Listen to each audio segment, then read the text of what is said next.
Bom dia, como é que estão vocês? Então, pessoal, vamos começar com a nossa revisão de geografia para a prova parcial, certo? Lembrando que vai cair o capítulo 9, tempo e clima, tá? Então a gente vai dar uma revisada rápida entre os assuntos que a gente viu nesse capítulo. Para começar, a gente vai montar, como sempre, o nosso mapa mental, começando pelos elementos do clima. Quem é que influencia no clima? Temperatura, umidade do ar, relevo, pressão atmosférica e outros que a gente viu aí. Quando nós temos, por exemplo, um local onde tem mais continente, como um deserto, a falta de água faz com que as temperaturas variem muito durante o dia, com dias muito quentes e noites muito frias. Quando você já adiciona uma praia, uma cidade litorânea ou que tenha rios ou muita umidade do ar, isso faz com que essa variação de temperatura demore mais tempo para acontecer. Então, nisso a gente vê que a água ela influencia muito na temperatura durante o dia. Bom, continuando, a gente vai chegar agora na questão das camadas da atmosfera e o que ocorre em cada uma delas. Bom, as camadas são 5: troposfera, estratosfera, mesosfera, termosfera e exosfera. Na troposfera ocorrem os fenômenos meteorológicos, a formação de nuvens e onde voam os aviões comerciais e os balões de turismo. Na estratosfera você já tem menos presença do homem, então mais aviões ultrassônicos e balões de medição meteorológica. Na mesosfera, que significa a camada do meio, tá? É onde ocorre a maioria da queima dos meteoros que chegam a entrar na atmosfera terrestre, certo? Em seguida temos a termosfera, já começa com esse termo termo, de temperatura, termômetro, porque é a camada mais quente que nós temos aí, pode chegar até 1000 graus Celsius. E a exosfera é a última camada e ela não tem necessariamente um limite onde ela termina, já que como a gravidade fica mais fraca nessa parte, o ar vai acabando até finalizar a exosfera. Em seguida, vamos ver a diferença entre tempo e clima. É comum entre cientistas chamar tempo de humor do lugar e o clima a personalidade. Por quê? O humor muda durante o dia, muda durante as horas. E a personalidade da pessoa não. Ela nasce e morre com a mesma personalidade. Então, o clima, ele é um conjunto de condições atmosféricas que se repetem sempre, ano a ano. Então, são coisas mais permanentes. E o tempo, ele modifica diariamente. Um dia está chovendo, um dia está sol, um dia está frio, um dia está calor. E aí a gente entra na questão das zonas climáticas. Vamos relembrar que os raios solares no Equador batem verticalmente. E lá nos polos, ele vai mais obliquamente, o que faz com que no Equador um raio solar aqueça uma pequena área e lá no Polo Norte, Polo Sul, aqueça uma grande área, o que faz com que a baixas latitudes, o que é latitude? A diferença, né, a distância da linha do Equador. Quando você mais se aproxima do Equador, maior é a temperatura. Quanto mais você se distancia do Equador, menor é a temperatura, porque menos sol chega lá e aquece lá.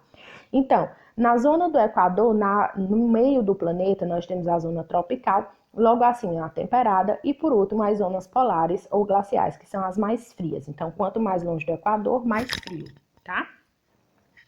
Bom, a segunda parte nós chegamos nas ilhas de calor, que é um fenômeno que acontece em zonas urbanas, que acontece como? Quando você tem uma ilha de calor, a poluição causada na zona urbana faz com que a temperatura na zona urbana seja maior do que na zona rural, porque na zona rural você tem mais transpiração, mais presença de água, umidade do solo e menos poluição no ar, certo? Em seguida, tipos de chuvas. Nós temos 3 tipos de chuva. Primeiro é a frontal, aliás, convectiva. Vamos começar com a convectiva. A chuva convectiva ela está associada à evaporação de lagos, rios, mares, certo? Essa evaporação acaba formando nuvens e essa evaporação vai acontecendo até que as nuvens ficam tão pesadas que elas começam a chover. Regiões como essas geralmente têm chuvas bem longas e fracas.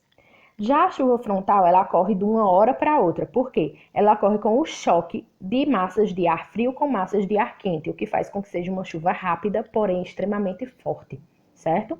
E por último, nós temos as chuvas orográficas ou de relevo. Como o próprio nome diz, ele tem a ver com o relevo.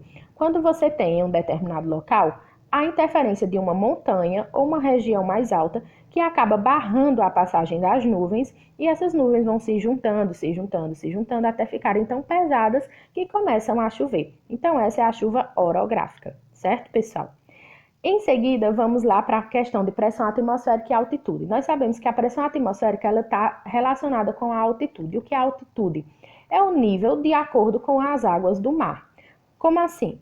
Quando você tem uma média global das águas do mar, e você pode ter pontos abaixo ou acima. Abaixo serão negativos, acima serão positivos.